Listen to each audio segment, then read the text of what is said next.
Assalamualaikum warahmatullahi wabarakatuh. Perkenalkan nama saya Harizahwan Hanif. Saya adalah guru PAI dari SDN 2 Landasan Ulin Barat, Kota Banjarbaru, Kalimantan Selatan. Jadi pada hari ini saya akan menjelaskan tentang materi PAI kelas 2 SD tentang iman kepada malaikat. Apa itu pengertian iman kepada malaikat? Nah, iman kepada malaikat yaitu iman berarti percaya dan membenarkan dengan sepenuh hati bahwa malaikat itu benar-benar ada dan diciptakan oleh Allah Subhanahu wa taala. Malaikat ini diciptakan dari nur atau cahaya. Yang kedua, nama malaikat dan tugasnya. Malaikat sebagai salah satu makhluk Allah Subhanahu wa taala yang diperintahkan untuk senantiasa beribadah dan bertasbih mengagungkan Allah Subhanahu wa taala dan untuk selalu taat melaksanakan tugas dan perintah Allah Subhanahu wa taala. Adapun tugas-tugasnya yaitu yang pertama, malaikat Jibril menyampaikan wahyu atau risalah kebenaran dari Allah Subhanahu wa taala kepada utusannya atau rasul, kemudian disampaikan kepada umat manusia. Yang kedua, malaikat Mikael. Malaikat Mikael ini mengatur urusan rezeki dan memberikan rezeki kepada makhluk Allah dan mengatur alam semesta. Ketiga, Israfil. Ketika hari kiamat datang, malaikat ini akan meniup trompet sangkakalanya. Israfil ini juga merupakan malaikat pertama yang dibangkitkan pada hari kiamat. Yang keempat adalah Israel. Israel ini tugasnya adalah mencabut nyawa manusia apabila sudah tiba ajalnya.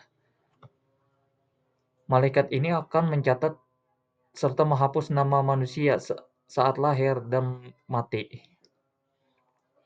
Kelima, malaikat mungkar, yaitu malaikat yang bertugas untuk menanyakan manusia di alam barzah atau alam kubur, yaitu pada saat manusia dikubur. Yang keenam, malaikat nakir. Malaikat nakir ini adalah temannya dari malaikat mungkar, yaitu pemberi sanksi atau hukuman atau siksaan di dalam kubur ketika manusia itu tidak bisa menjawab pertanyaan-pertanyaan yang dilontarkan oleh malaikat mungkar. Yang ketujuh adalah rakib. Rakib ini adalah malaikat yang mencatat amal dan perbuatan baik manusia. Contohnya, jika manusia itu melakukan ibadah sholat, maka akan dicatat amalnya oleh malaikat rakib. Yang kedelapan, yaitu malaikat atid. Tugasnya adalah mencatat setiap amal dan perbuatan buruk yang dilakukan oleh manusia. Malaikat atid ini biasanya dikait bersama malaikat rakib. Jadi malaikat rakib itu sebelah kanan, sedangkan malaikat atid itu sebelah kiri. Mereka berdua ini adalah tugasnya untuk mencatat setiap perbuatan manusia.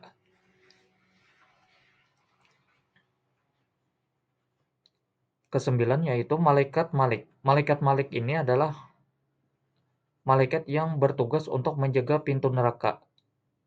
Adapun perilakunya yaitu dia itu bersifat keras dan tidak mempunyai rasa belas kasihan kepada penghuni neraka. Yang terakhir yaitu malaikat Ridwan. Malaikat Ridwan ini adalah malaikat yang menjaga dan mengawasi pintu surga. Malaikat Ridwan ini juga bertugas untuk menyambut semua hamba Allah yang akan masuk ke dalamnya. Nah, adapun sifat malaikat yaitu selalu taat dan tidak pernah menentang perintah Allah Subhanahu wa taala, tidak berjenis kelamin laki-laki ataupun perempuan. Ketiga, tidak membutuhkan makan, minum, dan tidur. Keempat, tidak mempunyai nafsu. Kelima, selalu bertasbih dan beribadah kepada Allah Subhanahu wa taala.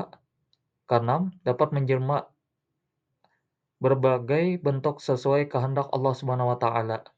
Itu ada suatu kejadian di zaman Nabi Muhammad, malaikat Jibril menyamar menjadi seorang lelaki.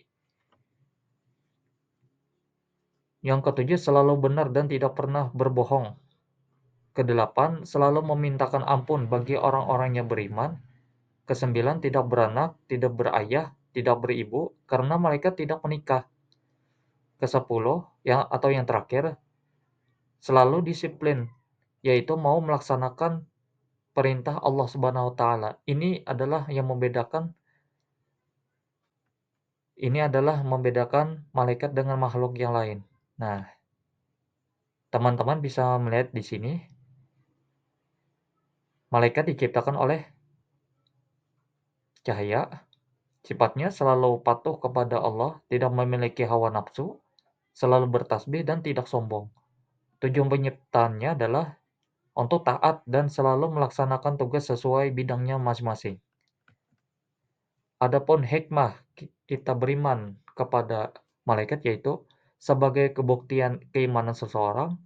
Yang kedua, menyadarkan kita akan kebersihan, keagungan, dan kekuasaan Allah Subhanahu wa taala. Tiga, dengan mengetahui sifat dan keadaan dan tugas malaikat akan menambah keimanan dan dalam hati manusia. Yang keempat, akan timbul rasa tenang dan aman pada diri orang yang beriman. Kelima, akan menambah rasa cinta mereka karena mereka melaksanakan ibadah dengan sempurna dan memohon ampun kepada orang yang beriman. Yang keenam, membangkitkan rasa benci terhadap perbuatan-perbuatan maksiat. Yang terakhir, menumbuhkan rasa syukur kepada Allah Subhanahu wa taala.